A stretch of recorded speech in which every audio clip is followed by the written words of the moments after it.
always do that. I'm a night rider. Every time that I go up past midnight, I swear I get higher. Swear I gotta get higher now. I'm a night rider. Every time that I give what I got, I supply that fire.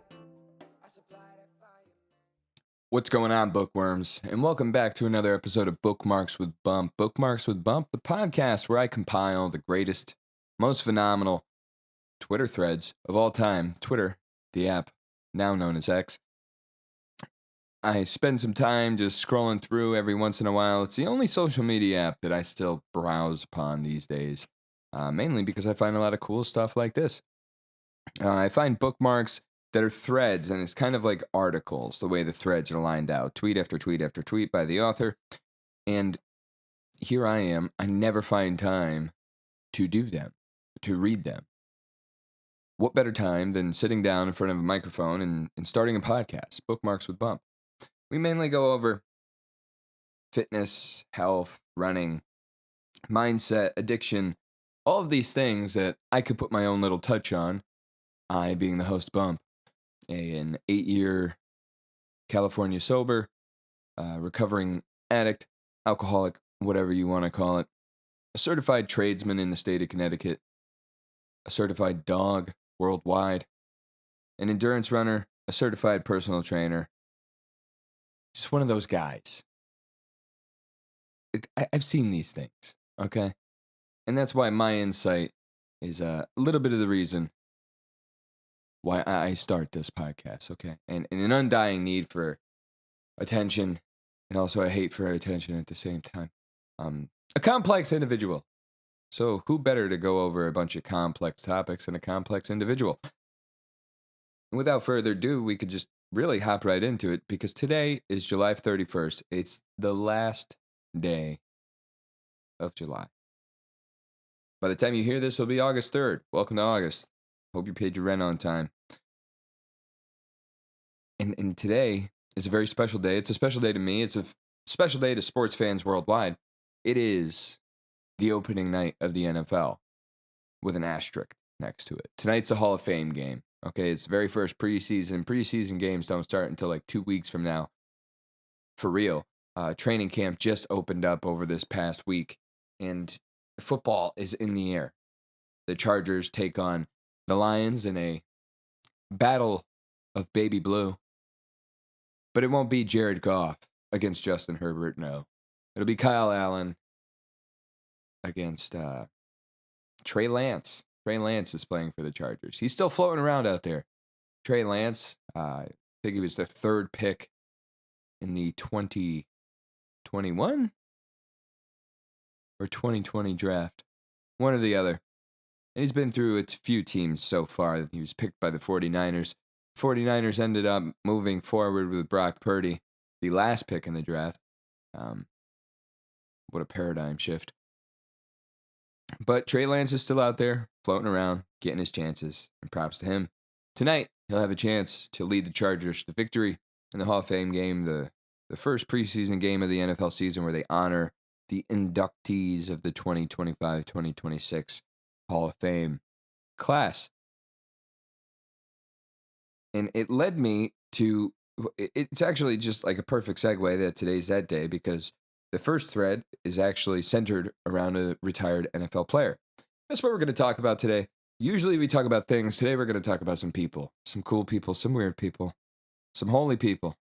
All types of people are getting talked about, and we're just going to run through my best threads of the week here on episode 60 of Bookmarks with Bump. This retired NFL player is Big Pharma's worst nightmare. Good. He's my hero. The thread goes on to say, he built a $500 million supplement. Wait, stop. Stop everything right now. I have to remind you, the threads, these Twitter X threads are linked in the description. Please follow along. Bookmarks with Bump is a pro sing-along show, so let's get into it together. All right, let's start it from the top. Fernando Cal, the Fernando CZ, puts out a thread. This retired NFL player is Big Pharma's worst nightmare.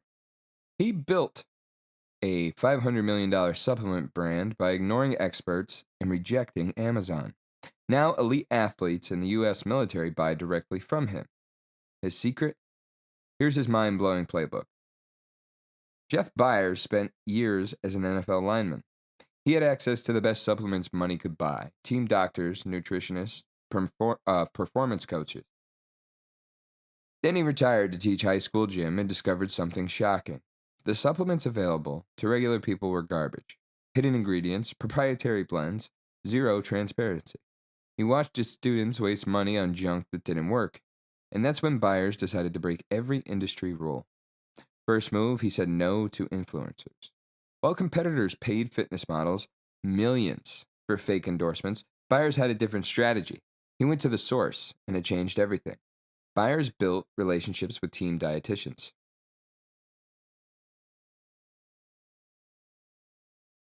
What a great use of resource. Like, this is it. Being resourceful is something that's going to take you very far in life. If I could pause and say that for a moment.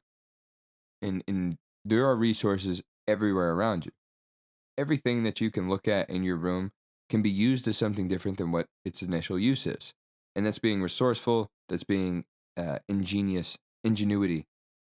You have to practice these skills in order to kind of break out of the box a little bit when it's time to think outside of it. The thread goes on to say,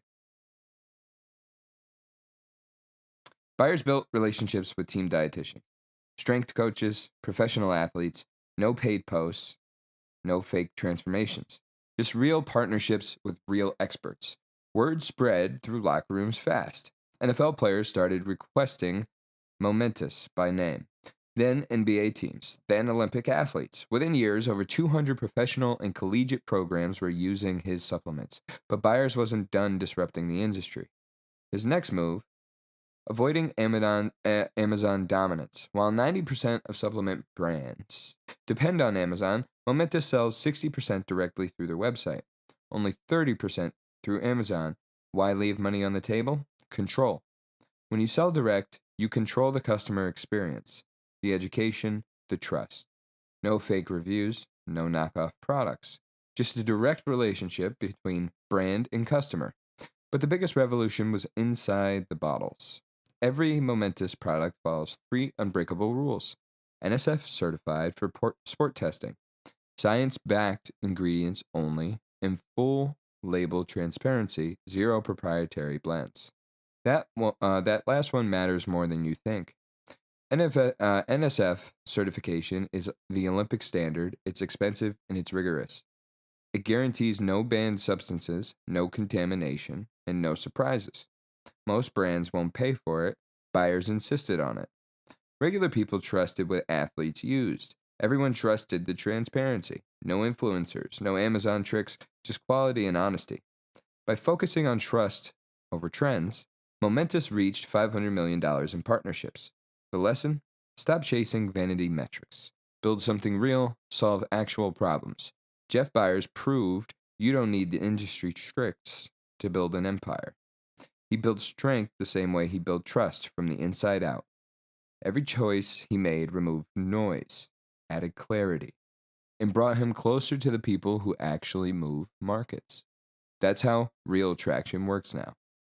Not by chasing exposure, but by targeting the signal. Every trust in small circles before earning trust in small circles before turning them into massive distribution.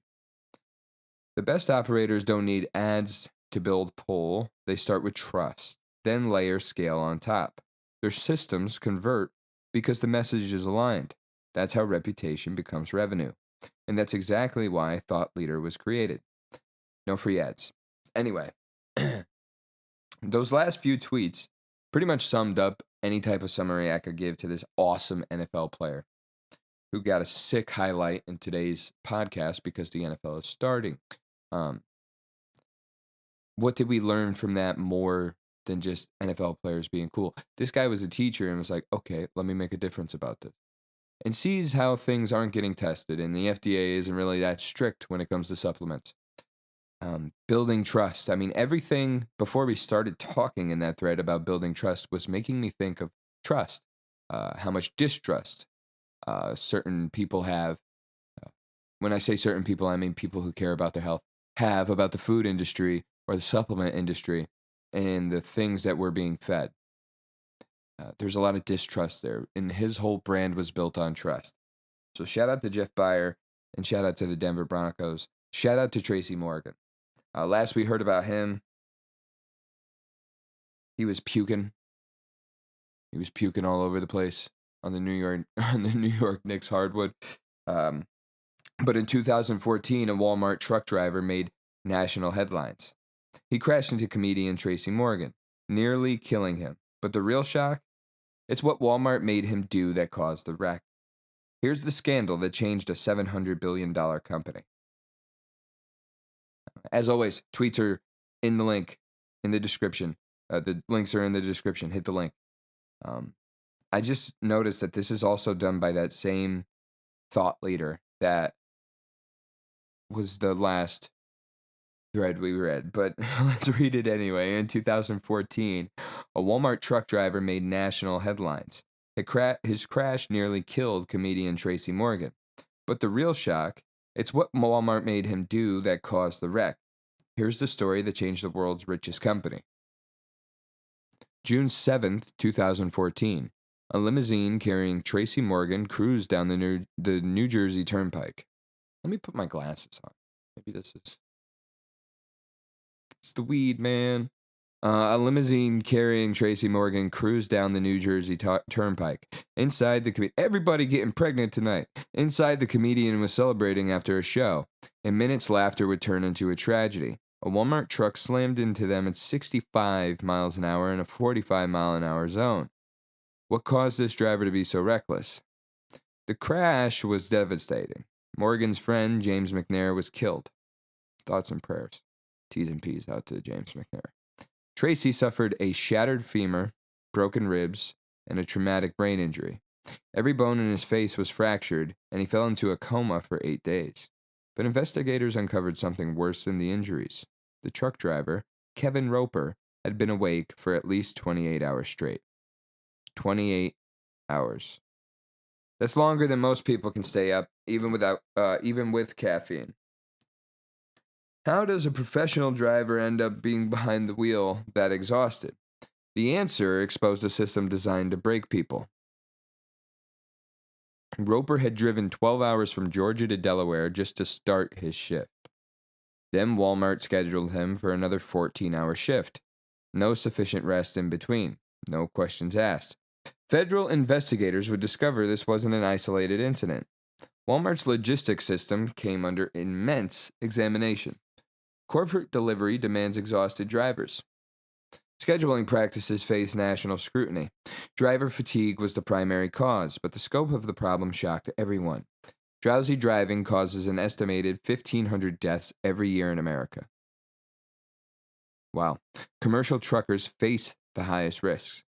The Tracy Morgan case exposed how companies bypass safety protections, and one legal team was about to change everything. Tracy Morgan's lawyers challenged Walmart's practices in court. The case drew national attention to systematic driver exploitation. Safety advocates demanded stricter enforcement, and public pressure mounted daily. Walmart faced a choice that would define its reputation.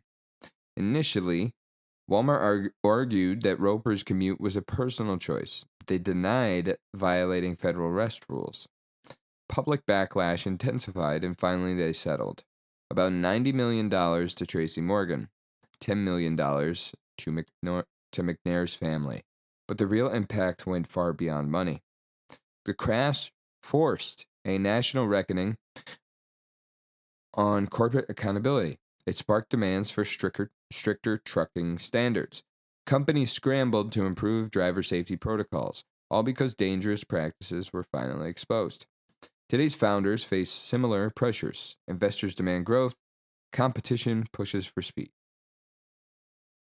But sustainable success requires putting people first. Your team's well-being is your competitive advantage. So I remember hearing about this. I always thought it was amazing that this was like almost a 9-figure payout. I didn't know that about Roper. the 28 hours of being awake. I mean, that's crazy. My dad is actually a trucker. He works the third shift, and he usually has a 12-hour shift, and he's not like a long haul trucker. Um, from what I understand now, from everything that he's told me, they're forced to drive 8 hours and stop no matter what. And they got to stop for a couple hours, and every truck is monitored now. So when they're on a long haul like that, there is specific rest. Uh, Shout out to Walmart for like not having Roper's back and just being like, yeah, him driving to Georgia to Delaware, that was his choice. Like, what do you mean, dude? You called him. And clearly Kevin Roper was just a dog with a crazy work ethic who was like, yeah, I'm going to do this. This is what I do for money. This is what my life is. You know, he rose to the call. I stopped like halfway through that thread. I was notified through Yahoo Sports. Terry McLaurin just requested a trade from the Washington Commanders. His trade demands are either a larger contract or they change the name back to the Redskins, or he won't be playing this year. And that's crazy because he's one of the players who was holding out. Trey Hendrickson just returned to Bengals camp, which is an interesting move because he was kind of hoping for a contract extension as well. Money, money, money, dude. These guys are trying to be like Tracy Morgan. Maybe they should just go play in traffic out by Walmart's distribution center. That's not a very nice thing to say. Especially, well, I guess not. I mean, it kind of goes into the greed. And that's what I'm thinking of is like when you sign a contract, shouldn't you kind of honor that contract? And I noticed that like, yeah, people around you who are doing the same job as you at the same level as you, when their contract is up at a different time than yours, they end up getting paid more than you. And I'm sorry that somebody else is getting paid more than you, but you still got a job and a commitment that you agreed to. And hey, the timing was off a little bit. But who's to say your next contract won't be more? Just continue to show up and show out. Don't get greedy. I mean, Terry McLaurin is about to leave the Commanders right now after the season they had last year with Jaden Daniels. Like, the Commanders are on the up finally, and he's going to leave that team. That's nothing but greed, doggy. And there's a thread by Mike Cleans about an ancient king. Let's get into it. This ancient king was given everything by God, King Solomon. But even with all the wealth, wisdom, and power in the world, he let it all slip away. Here's the fascinating truth behind the story of King Solomon. The divine offer. When Solomon became king, God appeared to him in a dream. Ask for anything you want and I'll give it to you. And he could have asked for a long life, endless wealth, military dominance, power over his enemies. Instead, he asked for wisdom to govern his people well. God was so impressed with that request that he gave him everything else too. In the peak of success, what followed was unprecedented prosperity. His kingdom stretched from Egypt to the Euphrates. Gold flowed into the water. He wrote 3,000 proverbs. He built the magnificent temple in Jerusalem. Kings traveled thousands of miles just to hear him speak. Solomon became the richest, wisest, most powerful man alive. By every metric, he had it made. There was a trap, the trap of more. But here's where it gets interesting. Solomon had everything, yet he kept accumulating. Horses imported from Egypt, 700 wives, 300 concubines, ivory thrones overlaid with gold, naval fleets bringing in treasures. Each achievement only created hunger for the next one. 700 wives is crazy. How do you have time? Like, it's hard to find time for one lady, especially as a king. Like, you got a lot of shit to do. How do you have time for 700 ladies?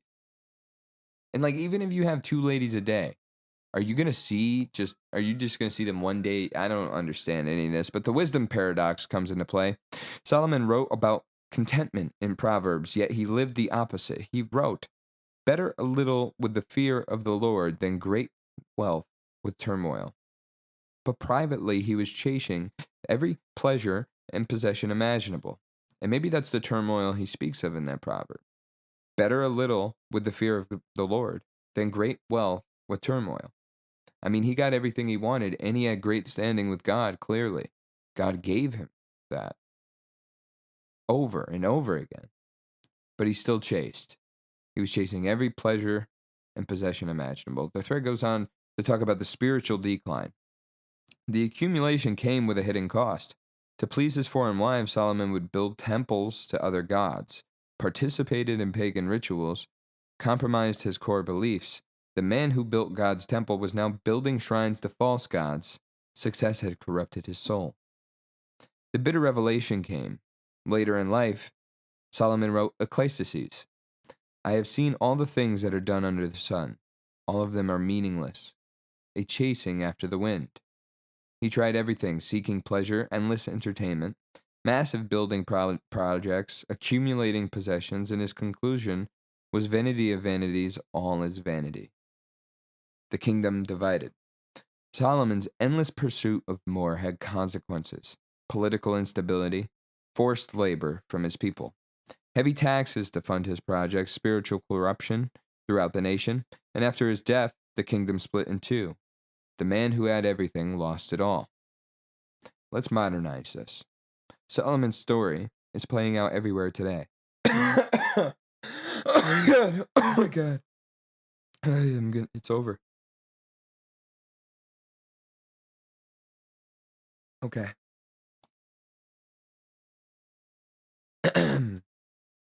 Solomon's story is playing out everywhere today. Entrepreneurs building empires, but losing their families. CEOs getting rich, but sacrificing their health. Influencers chasing followers, but losing themselves. The hedonic treadmill doesn't care how successful you are. More always demands more. Here's the truth most people miss. Solomon didn't fail because he lacked wisdom. He failed because he forgot that true success isn't about endless accumulation. It's about knowing when you have enough.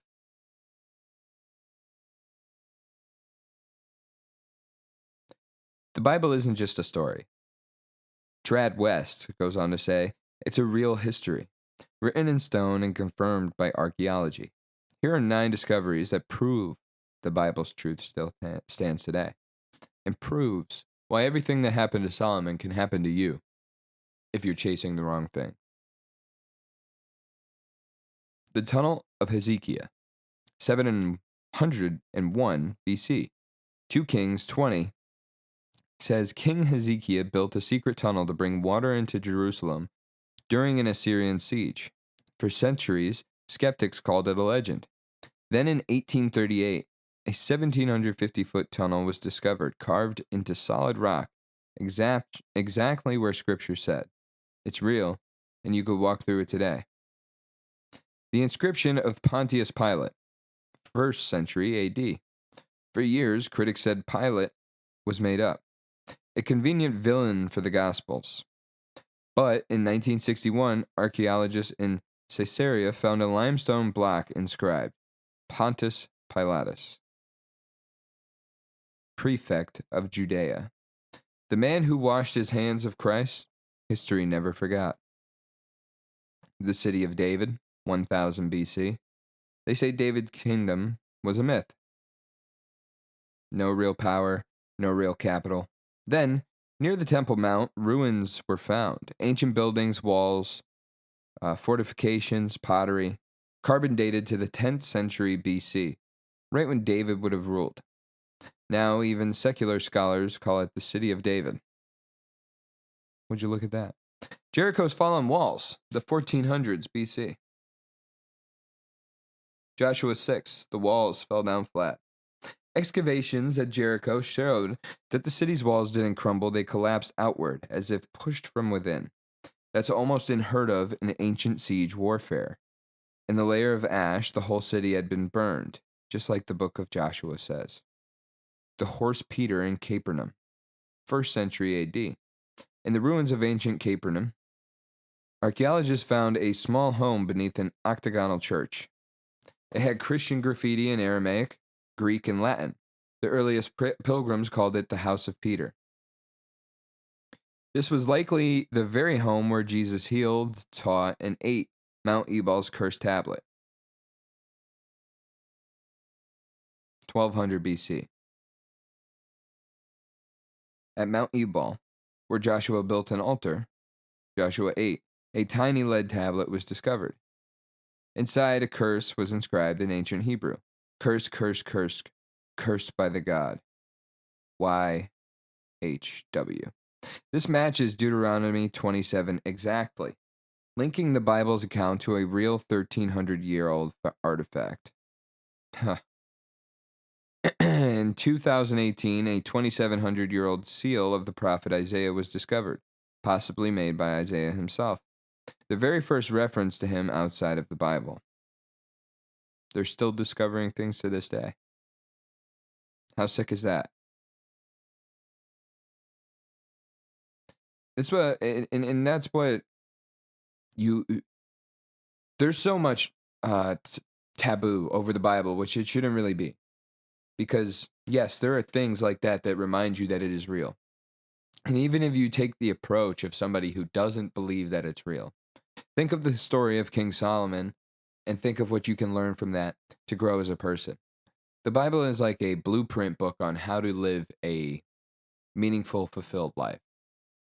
Even if you're a skeptic, whatever your reason, I don't necessarily care. I do believe, and there you go. All the more proof as to why you should.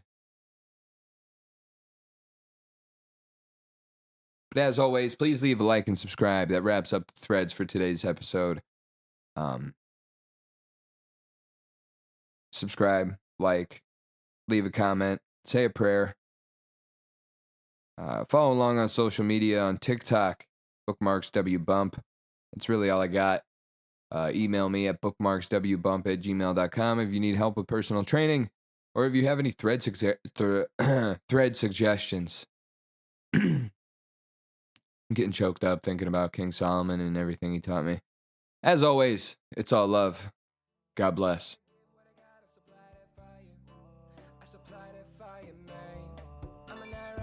I've been riding a wave like I surf.